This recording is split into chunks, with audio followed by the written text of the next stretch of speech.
할렐루야. 우리 주님을 사랑하시면 아멘 하시겠습니다. 우리 주님을 뜨겁게 사랑하시면 뜨겁게 아멘 하시겠습니다. 여러분 어떠십니까? 놀라운 날입니까? 우리 성가대의 찬양이 놀라운 날이었네. 꼼짝도 안 하고 누가 똑바로 잘하는지를 쳐다봐야지 하고 아주 성가대를 일일이 다 눈을 돌려가면서 보시는 분위기. 여러분 이 찬양을 부르는데 어떻게 몸이 들썩거리지 않으십니까? 하늘의 영광이 넘쳐나고 내 죄가 씻겨지고 하나님의 자녀로 새롭게 태어났네. 별로 반응이 없으십니까? 전 이 찬양 부르면 그냥 이게 4분의 3박자 또는 8분의 박자 왈츠잖아요. 딴따단. 그럼 이게 몸이 움직여야 되는데.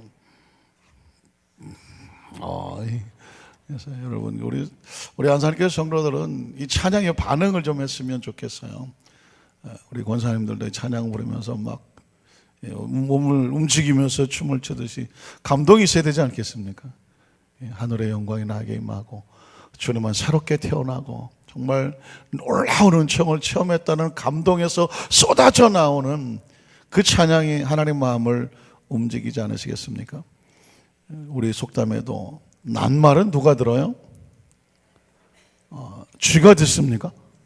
새가 듣습니까? 아무거나 들으라고 그러고 반말은 누가 들어요? 쥐가 듣든 새가 듣든 누군가 듣는다고 하죠.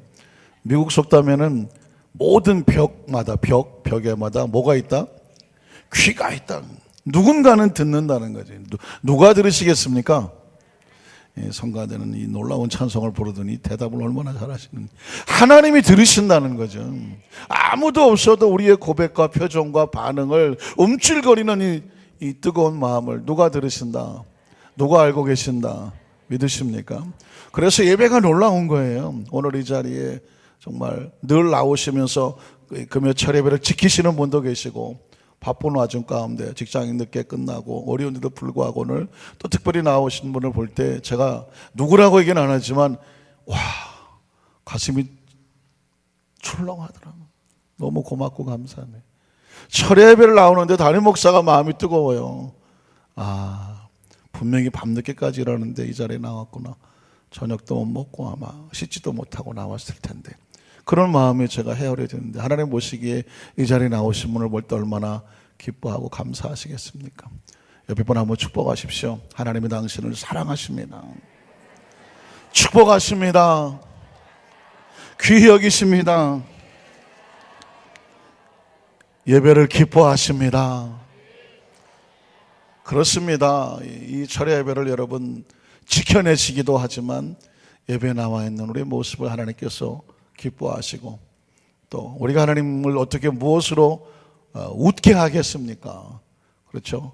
하나님 앞에 진심으로 예배드리는 성도들의 모습을 보면서도 하나님 기뻐하실 것입니다. 제가 보기에도 얼마나 여러분 기쁜지 몰라요. 이 찬양을 좀 오래간만이죠. 참 많이 불렀는데 찬양을 부르고 싶습니다. 목마른 예배자라는 것이죠. 예배 왜 안 나오나 그랬더니 배가 부르거나 목이 안 말라서 그랬어요. 예배는 목이 말라야 나오죠. 은혜가 사모가 되고 성령님이 고파야. 무엇이 고파야? 성령님이 고파야 돼요. 하나님 채워주십시오. 성령의 감동이 없으면 안 되겠습니다. 예배 가운데 기도 가운데 찬양 가운데 성령님께서 움직여 주십시오.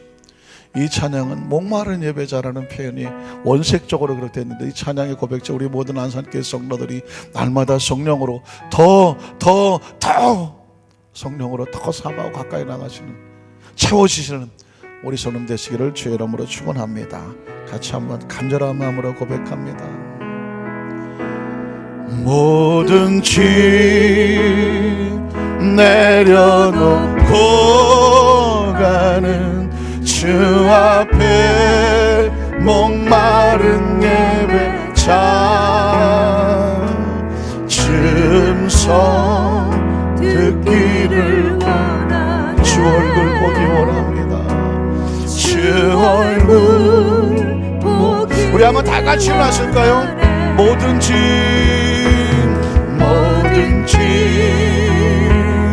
내려놓고 가는 주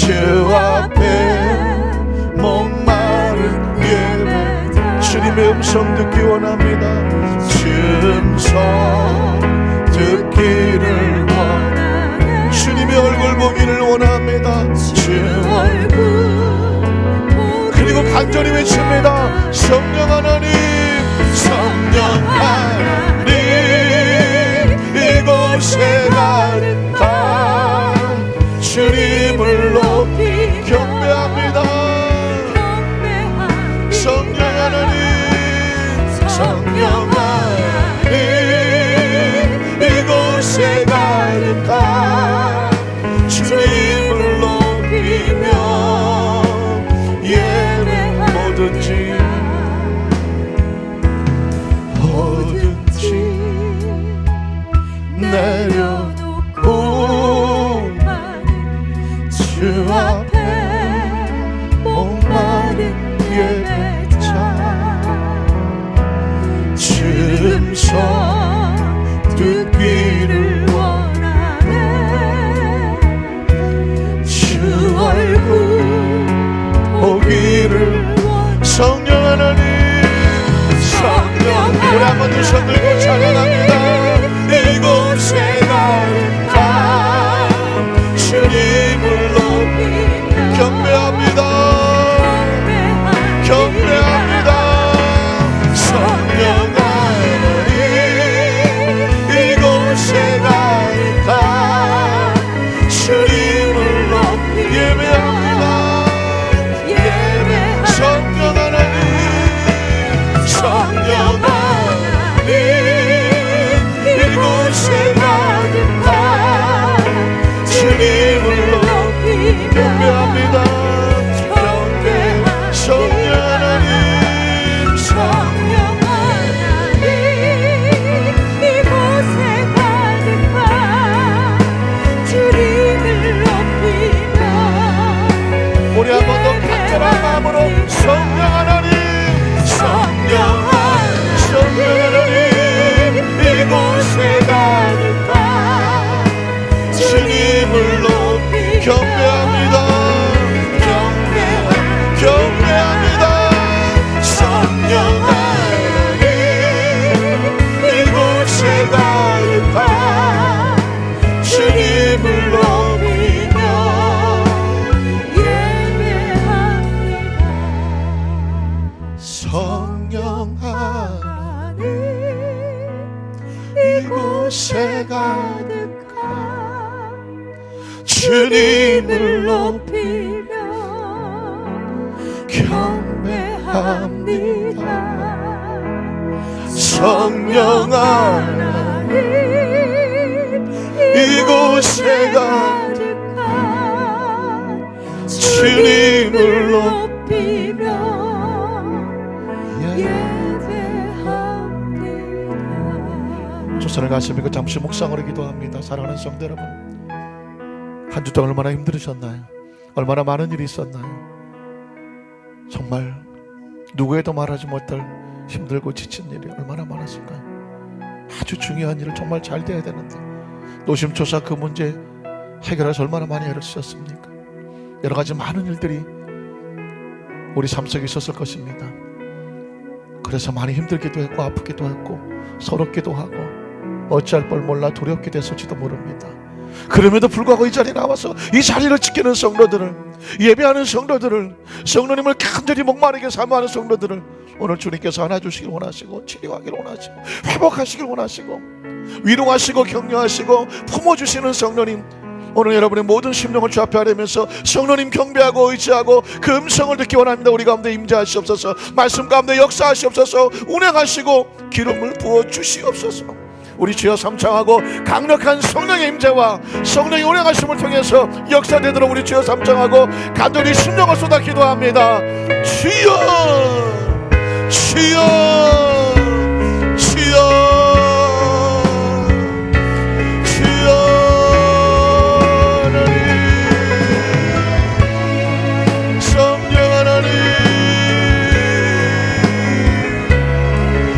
예배하기 원합니다. 경배하기 원합니다. 성령님, 형식이 아닙니다. 의식도 아닙니다. 아버지,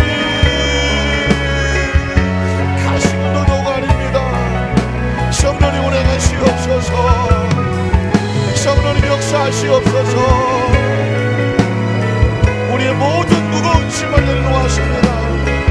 염려를 내려놓고 근심을 내려놓고 걱정을 내려놓고 두려움을 내려놓고 인간적인 모든 마음을 내려놓습니다.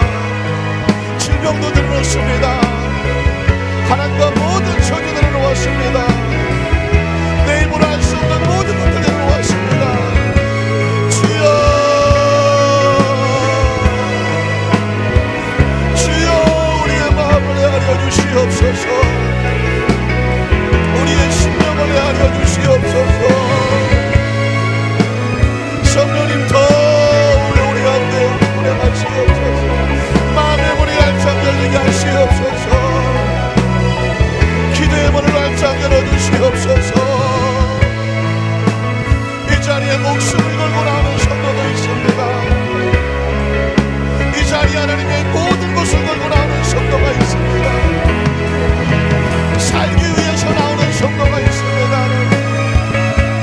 성령님 만나야 삽니다. 성령으로 채워져야 삽니다. 성령이 운행하셔야 삽니다. 성령이 운행하시옵소서. 상한 마음을 만드시옵소서. 상처난 심령 바다사 메어주시옵소서. 피곤하고 지쳐있는 성도를 용기를 주십시오. 힘을 주십시오. 지혜와 명철을 주십시오. 성령님 거룩하고 성결하게 붙잡아 주십시오. 강력한 성령의 임재와 능력과 은총, 하나님 수고하고 무거운 짐진 것들 다 내게로 가져오라고, 내가 너를 편히 쉬게 하겠다고 우리의 모든 무거운 짐을 내려놓고 하나님 예배의 목이 마릅니다. 찬양의 목이 마릅니다. 기도의 목이 마릅니다. 성령의 충만한 임재가 필요합니다. 성령의 충만한 능력이 필요합니다. 우리가 의지할 것은 성령님밖에 없습니다. 우리의 희망은 성령 안에 있습니다. 이 재단에 성령께서 운행하시옵소서. 성령께서 상한 마음 위로해 주시옵소서. 성령께서 용기를 주시옵소서. 성령의 기름을 충만하게 하시옵소서. 성령이 운행하시옵소서. 성령이 임장합니다. 환영합니다. 모셔드립니다. 성령이 우리가 내 음성을 듣기 음성을 듣기 원하고 주님을 들보기 원하오니 이제 몸과 마음이 성령으로 새로워지고 충만해지고 오직 성령님께서 운행하시옵소서. 오직 성령님 각 사람 머리에 임하여 주시옵소서. 불의 혀같이 갈라지는 역사가 임하게 하시옵소서. 방언이 터지게 하여 주시옵시고 그 심령이 뜨거워지게 하여 주시옵소서. 말씀이 불이 되고 검이 되고 막막하게 되도록 주님 운행하시옵소서. 성령 하나님을 간절히 구합니다. 성령님 우리 가운데 성령님이 사정하시옵소서. 강력한 기름이 충만하도록 도우시옵소서. 성령 하나님, 성령 하나님 이곳에 가득한 주님을 높이며 경배합니다. 성령 하나님 이곳에 가득한 주님을 높이며 예배합니다. 우리 두 손을 들고 성령 하나님 이곳에 가득한 주님을 높이며 경배합니다. 성령 하나님 이곳에 가득한 주님을 높이며 예배합니다. 성령님 또 바람같이 또 불같이 또 생수같이 우리 가운데 임하여 주시옵소서. 그리고 충만하게 능력으로 옷 입혀 주시옵소서. 복음의 증인되기에 부족함이 없도록 강력한 성령의 능력과 권세와 기름 부음으로 충만하게 하여 주시옵소서. 나사렛 예수 그리스도가 선포하시기를, 내가 하나님의 성령의 능력을 힘입어서 귀신을 쫓아내는 것이면 이미 너희 가운데 하나님의 나라가 임했다고 말씀하고 있사오니, 귀신을 쫓아내야 성령이 임하시고 성령이 운행하셔야 하나님 나라가 역사되는 줄로 믿사오니, 예배에 참석한 우리 모든 성도들에게 강력한 성령의 임재가 임하게 하여 주셔서 그 속에 염려, 근심, 불안, 초조 모든 무거운 짐들이 다 사라지게 하여 주시옵시고, 하나님 성령이 주는 지혜와 명철과 능력과 감동과 기름 부으심으로 충만하게 하셔서 말씀을 들을 때 하나님 말씀이 하나님 불이 되고 검이 되고 능력이 돼서 그 속에서 말씀은 놀라운 말씀대로 이루어지는 기적이 임하게 하여 주시옵소서. 그렇게 성령께서 말씀하시고 성령의 말씀을 받는 성도마다 성령의 열매가 맺어지고 은사가 나타나고 권세와 기적과 치유가 이 시간 우리 모두에게 임하게 하여 주시옵소서. 예수님 이름으로 간절히 축복하고 기도드리옵나이다. 아멘. 자, 여기서 한번 축복하십시오. 성령으로 충만하십시다. 할렐루야. 오늘 성령께서 우리 가운데 함께 계시는 것을 믿습니다. 한번 따라 하실까요? 왜 성령 세례와 성령 충만인가? 이런 제목으로 말씀 은혜를 나누기를 원합니다. 지난주 금요 절회 때 설교 제목이 성령 세례와 성령 충만이었습니다. 그 말씀을 선포하고 나눴는데도 불구하고 제 마음속에 그러면 왜 성령 세례고 또 왜 성령 충만인가? 성령께서 마음에 강하게 주시는 이 제목에 대한 말씀이 가득 차게 되더라고요. 어떤 분이 그랬다고 하더라고요. 목사님은 왜 이렇게 성령님을 강조하시고 성령에 대해서 큰 말씀을 선포하시냐고. 저는 그 얘기를 이때까지 처음 들어봤는데 놀라운 축복이었습니다. 아마 그분은 여러 가지 의미를 가지고 얘기했을지도 몰라요. 왜 목사님은 성령밖에 모르십니까? 배운 거라고는 성령밖에 모르십니까? 왜 성령만 말씀하십니까? 그렇게 말씀하셨을 수도 있겠고요. 여러 가지 의도를 가지고 말씀하셨겠지만 저는 그 말을 들었을 때 얼마나 감사한지 몰랐어요. 우리 성도들이 저 목사님은 성령에 대해서 이렇게 강조하시는구나, 성령에 대해서 말씀을 하시는 분이구나 라고 성도들이 느꼈다고 한다면 저는 행복한 목회자입니다. 행복한 설교자입니다. 왜냐하면 성령은 하나님의 마음입니다. 기억하십니까?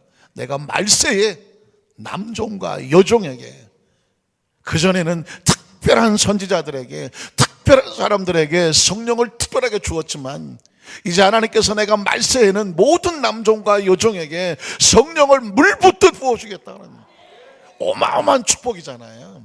어마어마한 약속입니다. 다른 것들은 땅에서 돈을 주고 살 수 있을지 모르지만 성령은 돈으로 되는 게 아니거든요. 백으로 되는 게 아니거든요. 누가 열어주셔야 돼요? 하나님이 열어주셔야 돼. 그러니 이것은 특별한 사람이 아니면, 특별한 은혜가 아니면 성령이 임하실 수가 없는 겁니다. 기억하십니까? 다윗도 여호수아도 요셉도 모세도 하나님의 신이 임하시니 그날 이후로, 그러니까 그날 이후로 하나님의 신이 함께 하시니 강력한 감동이 있었다라고 말하고 있습니다. 사람의 힘으로 되는 게 아니거든. 성령의 임재가 있어야 다윗도 되는 것이고, 성령의 임재가 있어도 솔로몬이 솔로몬 되는 것이고, 모세가 모세가 되는 것입니다. 성령의 임재가 없이 사람이 특별해질 수는 없어. 하나님이라 할 수가 없는 것입니다. 그러니까 성령은 하나님의 마음이거든요. 구약시대를 통틀어서 말씀하는, 구약시대는 뭐가 약속이냐? 메시아가 오신다 아니겠습니까?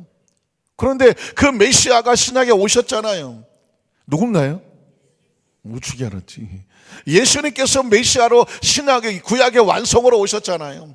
그런데 그 예수님도 승천하시면서 제자들에게 마지막 지상명령, 지상 최대 명령이라죠. The Great Command라고 하는 커맨드라고 말하는 그 마지막 예수님의 최고의 명령은 뭐냐? 가서 뭐하라? 순복음교회 가라? 가서 제자 삼으라 그랬잖아요. 성경 한번 볼까요? 마가복음 16장 15절로 16절에 보니까 이르시되 너희는, 자, 마가복음 몇 장까지 있어요? 16장까지 있어요. 이건 승천하시기 전에 하시는 말씀입니다. 이르시되 너희는 온 천에 다니며 만민에게 무엇을 전파해라? 복음을 전파하라고 말했습니다. 왜? 믿고 침례를 받는 사람은 구원을 얻을 것이고 믿지 않는 사람은 정죄를 받아. 그러니까 그 믿고 구원받도록 그리스도의 제자들, 먼저 믿은 크리스찬들은 목숨 걸고 할 게 뭐예요? 전도하는 거야. 나는 우리 성가대 너무 이뻐. 이뻐도 위험하게 이뻐. 위험하게, 아주 위험해. 아주 너무 이뻐. 왜 그럴까요? 아주 척하면 삼천리에. 예수님의 마지막 지상명령은 뭐다? 가서 복음을 전하라고 말했습니다. 그런데 우리가 어떻게 복음을 전해요? 그 복음을 전하기 위해서 예수님께서 우리에게 필요한 것인데 능력으로 옷 입어라 하고 말씀하셨습니다. 그게 누가복음에 있는 말씀이고 사도행전에 있는 말씀인데, 특별히 사도행전 1장 8절 한번 볼까요? 1장 8절에 보면 오직 성령에게 임하시면 너희가 권능을 받게 되는데 그거 가지고 뭐 하라고? 핵폭탄 쏘라고? 그 권능 가지고 뭐 하라고? 예루살렘과 유대와 사마리아 땅까지 이르러서 내 뭐가 되라?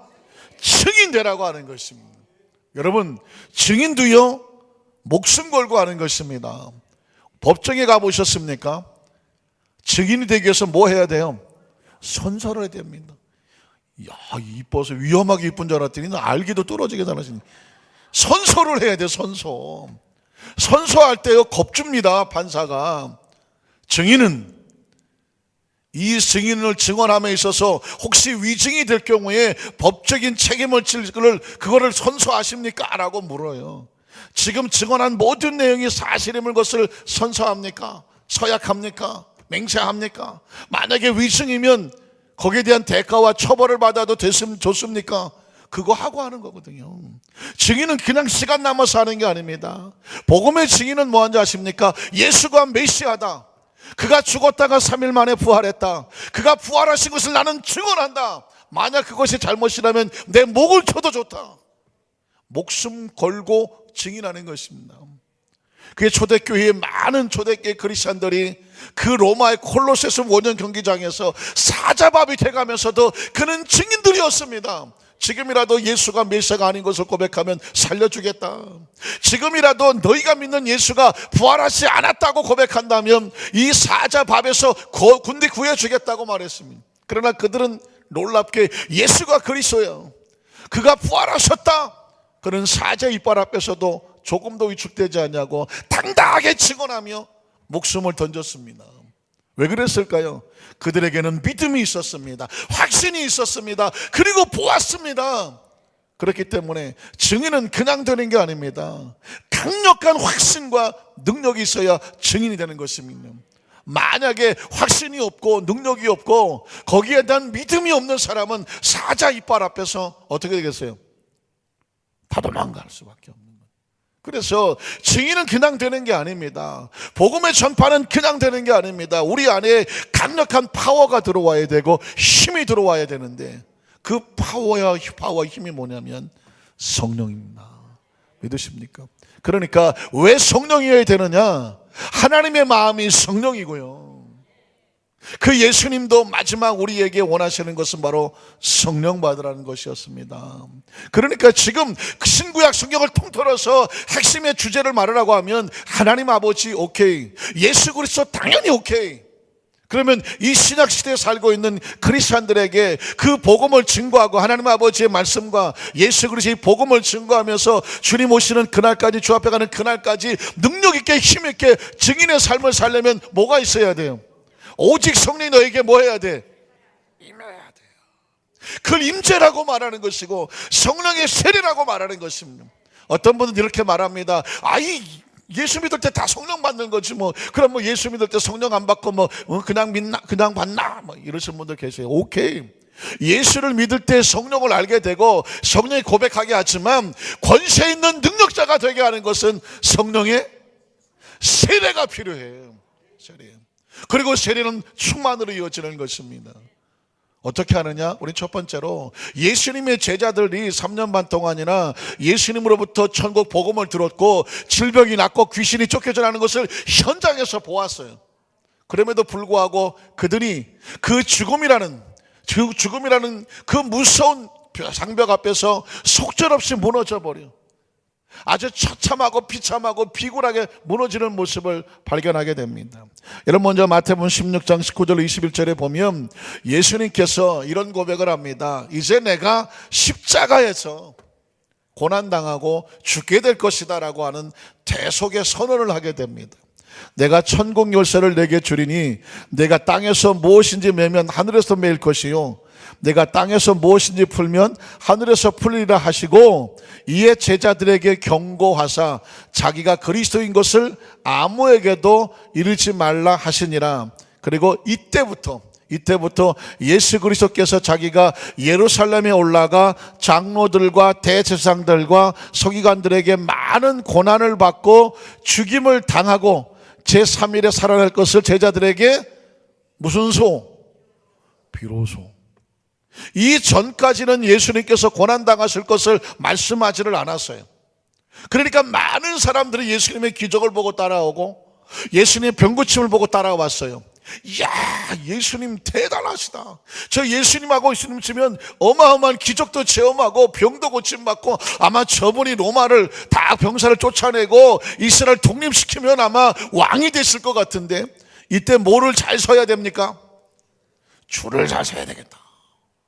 그러면서 열심히 예수님을 한 자리 하려고 따라다녔어. 요즘 비박, 친박, 탈박 무슨 여러 가지 박이 있는데, 예수님 당시에는 박은 없고 수가 있어. 친수, 이수 어쨌든 간에 예수님을 그런 목적으로 따라다니. 베드로에게는 그런 꿈이 있었던 것 같아요. 왜냐하면 수제자 아니에요. 그 수제자가 머리 숫자가 아니라 예수의 숫자의 수제자인가 본데 가장 친하다고 그러는 모양인데, 어쨌든 이 얘기를 듣는 순간 베드로가 어떤 마음이 왔겠어요? 예수님이 십자가에 달리시고 죽는다고 그러는데, 그러면 자기가 따라했던 그 꿈이 한순간에 날아가는 거죠. 그래서 베드로가 이렇게 반응합니다. 22절에 보니까 베드로가 예수를 붙들고 항변하여 이르되, 참, 먼저 돌려보세요. 이 말이 우리는 그냥 한국 성경에 베드로가 예수님을 붙잡고 항변하여 이렇게 말하니까 예수님 앞에 애걸복걸하면서 주님 그러시면 안 돼요 라는 것처럼 보이지만, 원어에 보면 꾸짖었다고 말하는 것이죠.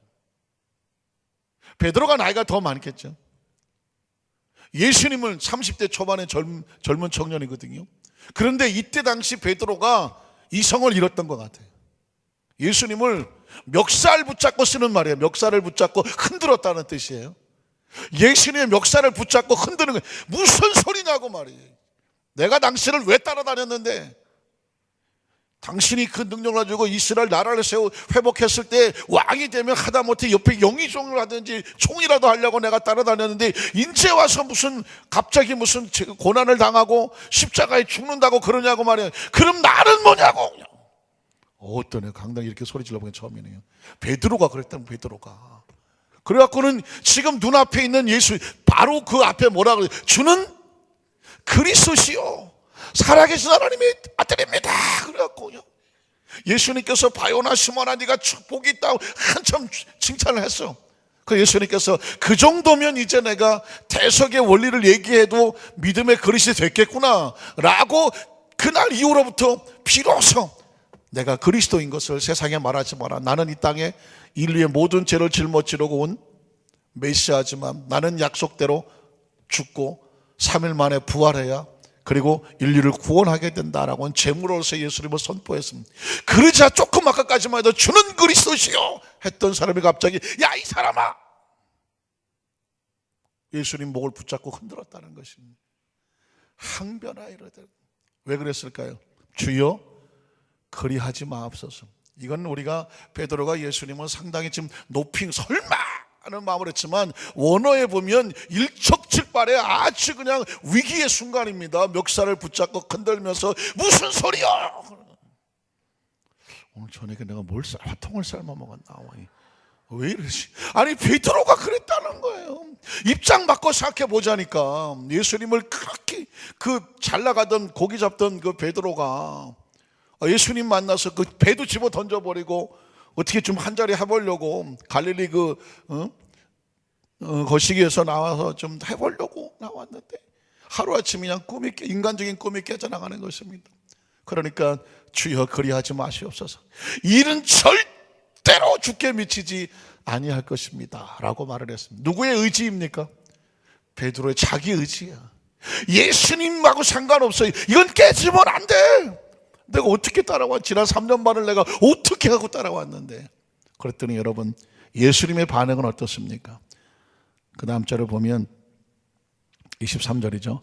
예수께서 돌이키시며 베드로에게 이르시되 뭐라고 말할까요? 사탄아 물러가라니요. 베드로가 지금 눈깔이 확 뒤집혀갖고 예수의 멱살을 붙잡고 안 된다고 막 대드니까 예수님께서도 이건 안 되겠다 싶은 거죠. 그래서 예수님께서 빵 치는 겁니다. 사탄아 내 뒤로 물러가라고 말하죠. 사실은 누구예요? 눈앞에 베드로가 있지만 그렇게 예수님의 사역을 가로막고 자기 인간적인 꿈을 위해서 자기 목적을 위해서 예수님의 대속의 일을 안 된다고 가로막고 멱살을 붙잡고 흔들었던 그 베드로는 사실 베드로의 정신이 아니죠. 누구예요? 사탄이라는 거죠.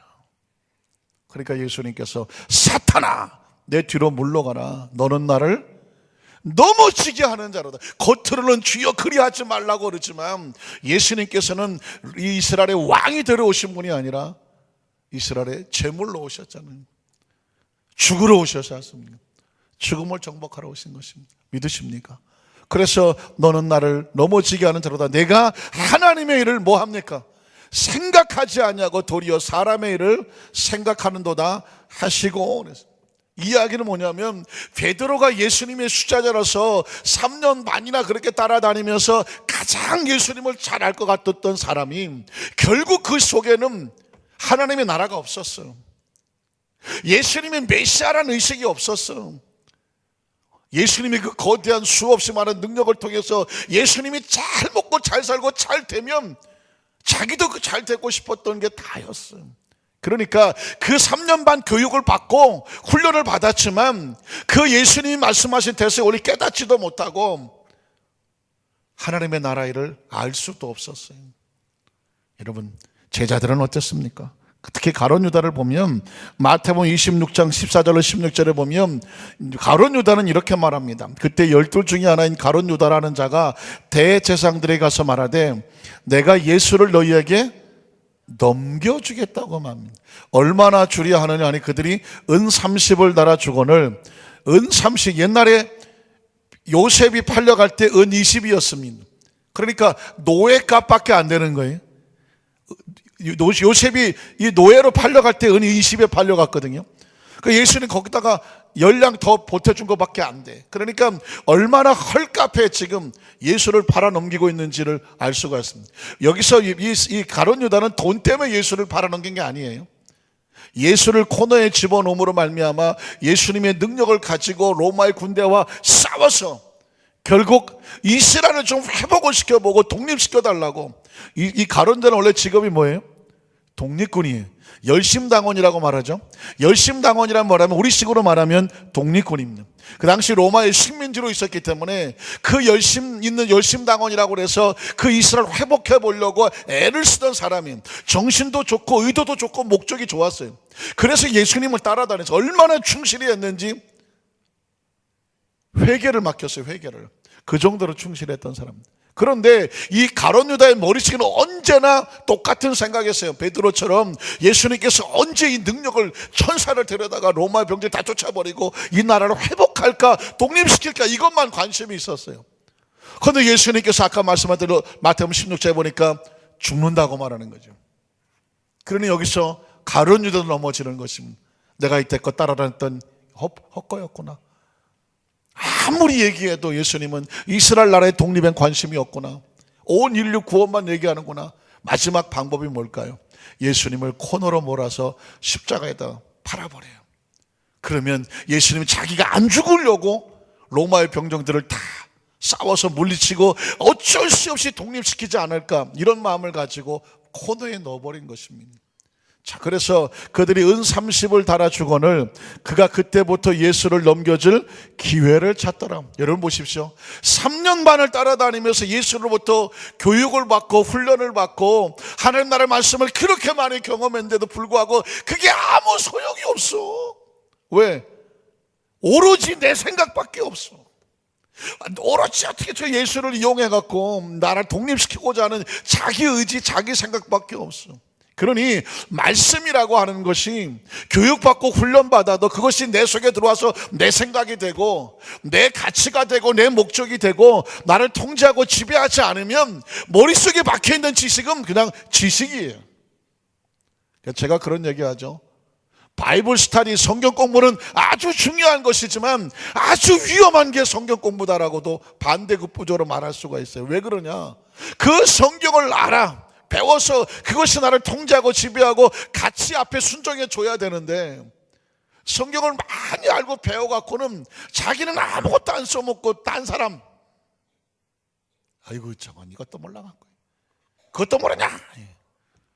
자기가 아는 거 가지고 다른 사람을 자꾸 비판하고 정죄하고 다른 사람이 잘못된 거 끄집어내는 대로 활용해 버리면 그 성경 공부는 안전합니까? 위험합니까? 위험하죠. 그게 누구예요? 바리새인과 서기관들입니다. 이 사람들은 밥만 먹고 성경을 쓰는 사람이에요. 어떤 데는 밥도 안 먹고 성경 쓰는. 그리고 성경을 써서 막 머리에다 붙이고 옷에다 붙이고 성경 박사들이요. 그런데 그 박사님들께서 자기에 대해서는 자기에다 적용을 안 하고 늘 다니면서 다른 사람들 이 손가락질하고, 요즘은 지적질이라고 하죠. 지적질, 이렇게 지적질. 너는 어떻고 너는 어떻고. 그러니까 하나님께서 아니 저건 내가 말씀을 통해서 그 말씀을 가르쳐서 그 말씀대로 살아서 그 사람 말씀 안에 들어오게 하라고 바리새인 율법사 성경 선생들을 만들어 놨더니 하는 것이 전부 다 사람들을 갖다가 거기다가 너는 이거 죄인이고 너는 저거 죄인이고 다 죄인들을 만들어 버리니까 하나님께서 열통이 터져갖고 어떻게 내려왔다고요? 직접 내려왔어. 직접 내려왔어. 그걸 뭐라 그래요? 성육신이라고 하는 거예요. 구약시대의 선지자들이 그렇게 목숨 걸고 선떴던 그 율법과 계명이 예수님 당시에 서기관과 바리새인들이 와서 보니까 사랑도 없고 용서도 없고 배려도 없고 은혜도 없고 오로지 칼날만 남았어. 비판하고 정죄만 남았어. 이렇게 하고는 인류의 희망이 없고 하나님의 말씀은 그러라고 준 게 아니다. 그래서 예수님께서 직접 내려오는, 하나님이 직접 육신의 몸을 입고 내려올 때 어디로 내려옵니까? 가장 낮은 자의 몸으로 오는 거예요. 가장 비천한 동네에 목수의 아들로 오면서 이 세상을 사랑했다고 말하잖아요. 예수님은 사랑합니다. 그래서 누구든지 저를 믿는 자마다 그가 어떤 죄를 지었느냐고 묻지 않죠. 어떤 질병을 가졌냐고 묻지 않죠. 얼마나 오래됐냐고 묻지 않죠. 어쩌다 그런 질병을 졌느냐고도 묻지 않아요. 누군 저를 믿는 자마다 멸망치 않고 영생을 얻게 하려 하십니다. 심지어 현장에서 가늠하다 잡힌 그 여인이 끌고 왔을 때도 예수님 하시던 말을 기억합니까? 나도 너를 정죄하자. 난 널 정죄하러 온 게 아니야. 너 같은 사람에게 다시 그렇게 하지 말라고 회복하고 치유하고 기회를 주러 온 사람이지 정죄하고 심판하러 온 것이 아니다라는, 믿으십니까? 이 예수님을 몰랐다니까요. 그러니까 교육을 아무리 많이 받아도 머릿속에 잔뜩 있어도 베드로도 무너지고 가룟 유다도 무너지는데, 그 가룟 유다가 예수를 팔려고 할 때 아까 그랬죠. 베드로에게 예수님께서 사탄아 물러가라고 말했던 것처럼 가룟 유다의 속에도 알고 보니까 악한 영이 들어갔습니다. 누가복음 22장 1절로 6절을 보면 유월절이라고 하는 무교절이 다가오매 대제사장들과 서기관들이 예수를 무슨, 아까 말했죠. 대제사장들, 서기관, 바리새인, 사두개인, 이 사람들 다 같은 무리들입니다. 예수를 무슨 방도로 죽일까 궁리하니 이는 그들이 백성을 두려워함이더라. 12 중에 하나인 가룟인, 발음도 어렵네. 영어로 이스카리옷이라고 말하는데 그 가롯이라 하는, 이스카리옷이라 하는 지역의 사람이란 뜻입니다. 가룟인이라 부르는 유다에게 뭐가 들어갔어요? 자, 그러니까 사람은 하나님의 영이 들어오지 않으면 뭐가 들어갑니까? 악한 영이 들어갑니다. 왜 성령이냐고요? 그가 성령 안 받으면 어때? 오케이. 그러나 사람은, 육체는 집이에요. 이 속에 영이 들어와야 돼요. 그런데 이 속에 들어올 수 있는 영은 악한 영이 아니면 성령이에요. 물론 인간의 영도 있습니다. 인간의 영이 아주 강력한 인간의 영적인 존재이기 때문에 인간의 영적인 부분이 아주 작은 부분이 있지만, 그러나 인간의 영은 스스로 인생의 어떤 걸 판단할 수 있는 강력한 영이 안 돼요. 그래서 인간의 영은 비어진 집과 같고, 그곳에는 사탄이 들어오고 악한 영이 들어오거나 성령이 들어가야 돼요. 아담과가 범죄하고 나니까 성령이 떠나니까 바로 악한 영이 들어오는 것입니다. 그러니까 지금 가룟 유다도 예수님과 정면을 서서 맞서서 움직일 때 사탄이 들어갔다고 말하고, 아까 베드로조차도 예수님 앞에서 그러면 안 된다고 말할 때 그 속에 뭐가 들어갑니까? 사탄이 들어가는 것을 볼 수가 있죠. 그러니까 이렇게 생각하세요. 우리 안에 성령이 들어오지 아니하면 누가 들어올 수 있어요? 사탄이 들어올 수 있어요. 그래서 성령이라는 거예요. 여러분, 예수님의 제자들을 보십시오. 마태복음 26장 55절 56절에도 보면, 그때 예수께서 무리에게 말씀하시되 너희가 강도를 잡는 것 같이 칼과 몽치를 가지고 나를 잡으러 나왔느냐? 내가 날마다 성전에 앉아 가르쳤을 때 너희가 나를 잡지 아니하였도다. 그러나 이렇게 된 것은 다 선지자들의 글을 이루려 함이니라 하시더라. 이에 제자들이 다 예수를 버리고 도망합니다. 예수를 버리고 도망하는 저들의 마음속엔 뭐가 들었을까요? 사탕? 뭐가 들어갔을까요?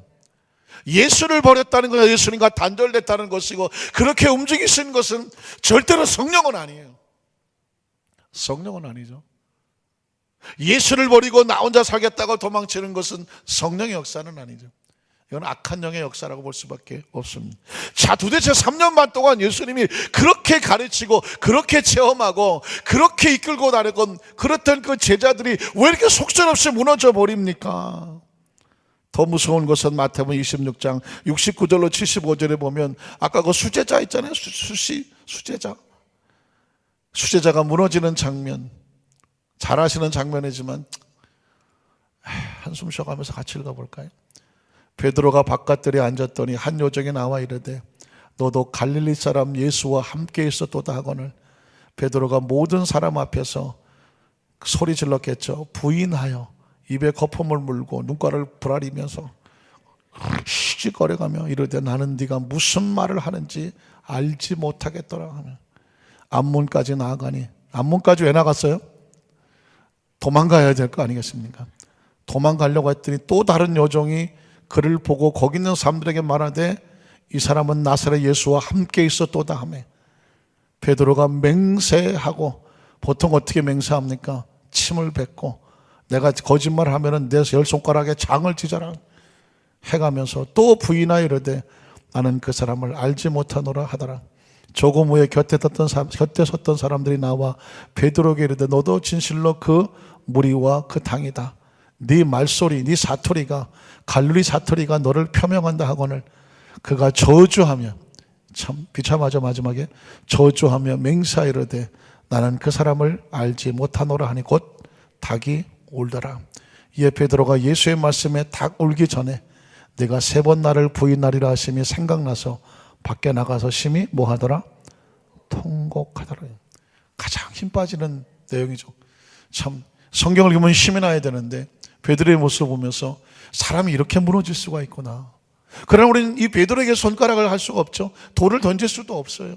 왜냐하면 그 안에 마음은 원이야. 마음은 내가 예수님이 내 스승이라고, 난 그의 제자라고 외치고 싶은데 그렇게 말하는 순간 어떻게 되겠어요? 베드로도 똑같이 붙잡혀가서 똑같이 십자가에 매달릴 것 같으니까 죽음 앞에서 속절없이 무너져 버리는 베드로의 모습을 보면서 우리 퀘스천을 가져야 돼요.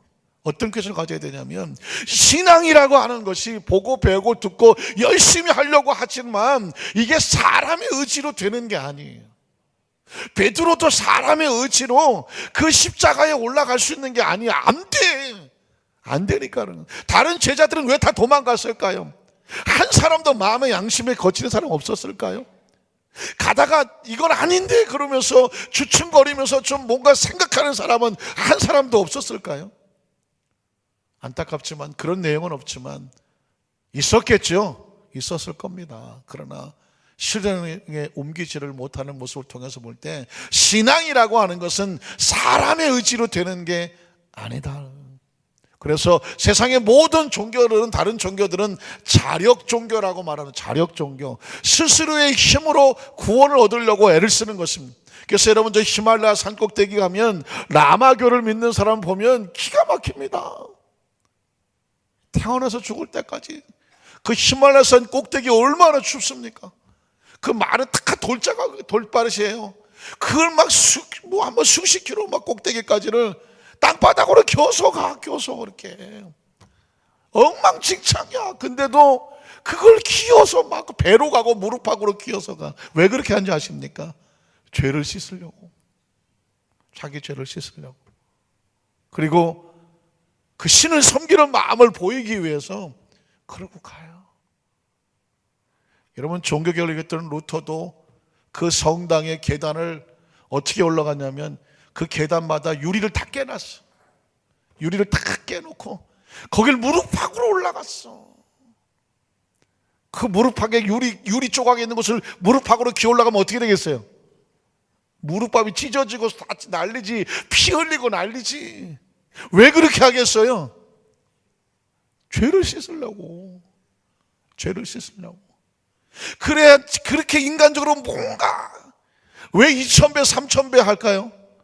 뭔가 정성을 들여갖고 내가 뭔가 지극히 정성을 하고 내 몸에 피를 흘리고 내가 뭔가 정성을 올리면 그 죄사함을 받고 뭔가 이 신이 감동해서 나를 용서해 줄까 하는 어떤 인간적인 자력적인 모습이 있어요. 이해하는 거예요. 인간이 스스로 어떻게 거룩해집니까? 그래서 그게 하나님의 뜻이 아니잖아요. 그래서 예수님을 보내주신 것인데, 기독교는 타력 종교라고 말합니다. 타력 종교는 뭐냐면 하나님 우리에게 은혜를 주셔야 되는 것이에요. 믿음으로 구원을 받는 것이고, 힘으로 안 되고 누구로 안 되는데 오직 하나님의 성령으로 되는 것인데, 그래서 우리에게 주시는 분이 바로 성령님인 것입니다. 지금 아까 여러분 성경 본문 읽다가 좀 이상한 거 못 느꼈습니까? 베드로가 나가서 막 울고 막 통곡할 때 뭐가 울었더라? 닭이 울었어. 그때 예수께서 말씀하시기를 내가 닭 울기 전에 3번 나를 부인할 것이라고 예수님이 이미 알았어요? 몰랐어요? 알고 계셨어. 그 얘기는 뭐냐? 인간은 스스로는 그 위기에서 벗어날 능력이 없다는 걸 알고 있었어.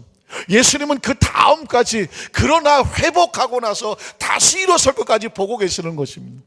그래서 예수님께서 우리 두 번째 말씀 나눌 것은 뭐냐면, 그렇게 제자들이 도망가고 그리고 베드로는 부인하고 가룟 유다는 팔고 그렇게 속절없이 무너질 것까지 알고 있어서, 그러나 다시 회복하기 위해서 그들이 돌아온 다음에 필요한 것이 무엇인지를 예수님께서 가르쳐 주셨는데 그게 바로 성령이었다는 것입니다. 잘 아시는 내용이겠지만 예수님께서 최후의 만찬 자리에서, 그 중요한 자리에서 핵심 주제는 성령이었습니다. 요한복음 14장 1절로 3절에 보면 왜 성령님을 말씀하셔야 되냐면, 이제는 내가 너희와 같이 있을 수 없다라는 말씀을 하시는데, 제자들이 잘 못 알아듣기는 하지만 예수님은 여기서 말씀을 하는 것입니다. 너희는 마음에 근심하지 말라. 하나님을 믿으니 또 나를 믿으라. 내 아버지 집에 거할 것이 많도다. 그렇지 않아서 너에게 일렀으리다. 여기까지 무슨 말 하는지를 몰랐어요. 그런데 예수님이 갑자기 내가 너희를 위해서 거처를 예비하러 어떻게 해요? 간다고, 하늘로 간다고 말을 합니다. 이미 예수님께서는 제자들에게, 이미 예수님께서 그들과 같이 있지 못할 것을 말씀을 하고 있는 것입니다. 그래서 여러분, 그 다음 절에 보면 여러분 상상하시겠지만 내가 어디로 가는지 너희가 알 것이다 라고 하니까는 도마가 말하기를 우리가 어떻게 알겠습니까? 그랬을 때 예수님이 하셨던 말씀이 6절에 보니까는 뭐예요? 내가 길이요 진리요 생명이니 나로 말미암지 않고는 아버지께로 갈 자가 없다 라고 말씀을 합니다. 자, 또 보니까 요한복음 14장 9절로 12절에 보면 예수께서 이르시되 빌립아 내가 이렇게 오래 너희와 함께 있으면 내가 나를 알지 못하느냐? 나를 본 자는 아버지를 보았거늘 어찌하여 아버지를 보이라고 하느냐? 내가 아버지 안에 거하고 아버지는 내 안에 계시는 것을 내가 믿지 아니하느냐? 내가 너에게 이르는 말은 스스로 하는 것이 아니라 아버지께서 내 안에 계셔서 그의 일을 하시는 것이라. 내가 아버지 안에 거하고 아버지께서 내 안에 계심을 믿으라. 그렇지 못하겠거든 행하는 그 일로 말미암아 나를 믿으라. 내가 진실로 진실로 너에게 이르노니 나를 믿는 자는 내가 하는 일도 그도 할 것이요 또한 그보다 큰 일도 하리니 이는 내가 아버지께로 간다라고 표현을 합니다. 그러니까 이미 예수님께서는 제자들과 같이 있지 못할 것을 말씀하셨죠. 그러면 어떡하시? 너희를 그렇다고 해서 버려두지는 않는다. 내 대신 보혜사로 계실 분이 있는데 그분이 성령님이라고 말하는 거죠. 요한복음 14장 16절로 18절에 보니까 자, 예수님은 가시지만 내가 아버지께 구하겠으니 그가 또 다른 보혜사를 너희에게 주신다는 말을 뒤집어 말하면 오신다고 말하는 거예요. 예수님은 가시고 보혜사 성령 우리에게 오셨어요. 그런데 오시는 성령님은 예수님처럼 떠나가지 아니하시고 영원토록 너희와 항상 함께 있는다는 것입니다. 믿으십니까? 그러니까 여러분 왜 성령이 되냐면 예수님께서는 그 3년 반의 공생 사역을 마치시고 승천하셔서 가시지만 지금 이 세상에 사는 사람들에게 영원히 같이 계실 분은 누구예요? 성령님이시지 않습니까? 예수님께서 부활하시자마자 제일 먼저 하셨던 것도 바로 성령입니다. 요한복음 20장 19절로 22절에 보면 이날 곧 안식 곧 첫날 저녁 때에 제자들이 유대인들을 두려워하여 모인 곳에 문들을 닫았더니 예수께서 오사 가운데 서서 이르시되 너희에게 어떻게 평강이 있어? 어떻게 평강이 있을지어다. 이 말씀을 하시고 손과 옆구리를 보이시니 제자들이 주를 보고 기뻐하더라. 예수께서 또 이르시되 또 너에게 평강이 있을지어다. 그리고 아버지께서 나를 보내신 것 같이 나도 너희를 보내노라 하시고 이 말씀을 하시고 그들을 향하여서 숨을 내쉬며 이르시되 무엇을 받아라? 성령을 받아라. 여기서 또 신기한 게 하나 있습니다. 여러분 눈치채셨나 모르겠네요. 예수님이 부활하시고 나서 제일 먼저 드셨던 감정이 뭘까요?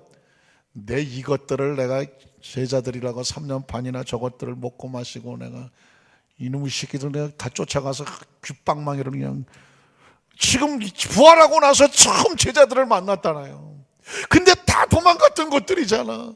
베드로는 예수를 모른다고 부인하고 배반하고 배신하고 저주하고 한 것도 만나 맹세했던 거 아니에요. 근데 그 부활의 주님이 제자를 만나서 여러분 같으면 제일 먼저 하고 싶은 게 뭐예요? 우리 성가대 우리 권사님들은 여러분이 예수님이요 부활하셨어. 그 지금 다 도망갔던 제자들을 만났어. 제일 먼저 하고 싶은 얘기가 뭐예요? 이 싸가지 없는 뭐 이런 거 아니에요? 아니 사실 그렇잖아요. 그런데 예수님께서 그 제자들 보고 제일 먼저 하신 게 뭐냐면 너희에게 평강이 있을 자다. 이 얘기는 뭐냐면 그들이 약한 걸 알고 계시는 거예요. 무너질 것도 알고 계시는 거예요. 책망하지 않아요. 귓방망이지도 않고 이 싸가지 없는 이런 것도 안 하고 너에게 평강. 얼마나 불안하고 초조하고 얼마나 두렵고 떨리고 부활의 주님을 만났을 때 얼마나 고개를 못 들었겠어. 주님께서 그들의 마음을 헤아린 거죠. 너에게 평강이 있을지어다. 어떻게 평안할 수 있어요? 너희가 성령을 받으라고 말씀. 그러니까 지금 예수님은 이미 제자들이 도망치고 무너질 것까지 알고 있었어. 그러니까 그동안 배우고 알았던 말씀이 능력 있게 움직이려면 어떻게 되냐면 그 말씀과 함께 뭐가 있어야 돼? 성령이 있어야 돼. 너희에게 성령이 있을지어다. 성령을 받으라고 말씀하셨습니다. 그리고 아까도 말씀드렸지만 예수님께서 마지막으로 승천하시면서 하셨던 최후의 그 최후의 마지막 말씀도 성령 받으라는 것이었습니다. 누가복음 24장 48절로 49절에 보면 너희는 이 모든 일에 증인하죠. 증인. 아까 그랬죠. 목숨 걸고 하는 거라고요. 근데 증인은 능력이 없으면 못합니다. 볼지어다 내가 내 아버지께서 약속하신 것을 너희에게 보내리니 너희는 위로부터 꼭 기억하시고 나중에 요절처럼 아주 그냥 위로부터 능력으로 입혀질 때까지 이 성에 머물라 하시니라. 증인은 내가 되고 싶다고 되어지지가 않아요. 능력을 옷 입어야 돼요. 옷 입는다는 게 성령의 임재가 있어야 되고 성령의 충만함이 있어야 되는 것입니다. 그래서 사도행전 1장 4절 5절에 보면 사도와 함께 모이사 그들에게 분부하여 이르시되 예루살렘을 떠나지 말고 제일 먼저 해야 될 게 예수님 승천하시고 나서 그 제자들이 제일 먼저 해야 될 것은 뭐냐면 이 성전을 떠나지 마라. 두 번째, 내게서 들은 바 약속된 바 아버지께서 약속하신 것을 기다려라. 기도하고 기다려서 그 다음에 어떻게 해라? 요한은 물로 침례를 베풀어서 너희는 몇 날이 못 되어 성령으로 침례 받고 움직여라. 믿으십니까? 말씀을 정리합니다. 사랑하는 성도 여러분, 크리스찬들이 이 세상에서 이 죄악에 난무하고 악한 영들이 난무하고 영적 전쟁이 치열한 곳에서 그렇게 말씀을 듣고 말씀을 알고 말씀을 쓰고 외우고 배워도 이것이 우리 속에서 능력있게 움직이려고 하면 예수님 마지막 말씀을 기억하십시오. 예루살렘 성을 떠나지 말고 아버지 약속한 것을 기다리고 성령의 침례 받으라는 것입니다. 그리고 나서 움직이라는 것입니다. 그래서 여러분 사도행전 2장 1절로 4절을 우리가 떠나지 못하고 있는 것은 뭐냐면 그 예수님의 마지막 말씀을 붙잡았던 제자들이 그 마가다락방을 떠나지 않았어요. 그리고 거기서 무엇을 기다렸어요? 성령을 기다렸어요. 그리고 성령의 침례를 받았어요. 이게 교회의 모델이고 성도의 모델이고 이 땅에 삶을 살아가는 크리스천들의 모델이에요. 제가 이 말씀의 핵심에 아주 중요한 것을 여러분에게 정리를 해드렸습니다. 오늘 예배에 참석하신 우리 모든 분들의 마음속에 그래서 성령 세례와 성령 충만이 중요하구나. 한 사람도 빠짐없이 성령 세례를 안 받으신 분은 성령 세례 받게 해달라고 기도하셔야 되고요. 성령 충만을 받은 사람들은 또 충만하셔야 돼요. 왜냐하면 성령 충만은 며칠 가는 게 아니에요. 매일매일 성령을 부어야 돼요. 매일 성령 충만하셔야 돼. 믿으십니까? 그래서 베닌이라는 목사님, 성령 취하신 그분이 그 쓴 책 가운데 굿모닝 홀리 스피릿이라고 하는 성령님 안녕하십니까? 뭐 여러 가지 좀 또 말도 있지만 아주 중요한 것은 그분의 사역은 철저하게 성령님을 의지하는데 그분의 그 고백 가운데 하나가 뭐냐면 매일 아침에 성령의 기름 부음을 논해라. 오늘 하루도 성령 동행해 주시옵소서. 성령님 함께 해 주시옵소서. 그래서 성령으로 동행하는 간절한 기름 부음을 가지고 하루를 살아야 돼요. 조용히 목사님 늘 하신 말씀 성령님 인정합니다. 환영합니다. 모셔드립니다. 바람같이 불같이 생수같이 운행하십시오. 성령께서 나의 파트너가 되어 주십시오. Let's go Holy Spirit. 성령 나와 같이 동행해 주십시오. 강례생에 올라갈 때도 성령 자리에 계십시오. 성령님 나와 함께 가십시다. 성령님 말씀하십시오. 선포하십시오. 말씀에 선포될 때 성령께서 치유하십시오. 운행하십시오. 철저하게 성령 사역인 것이죠. 오늘 사랑하는 우리 오늘 예배 참석한 우리 모든 성도님들에게 이 성령에 대한 간절한 열망과 기름 부음과 은총이 우리 성도들 가운데 충만하시기를 주님의 이름으로 축원합니다.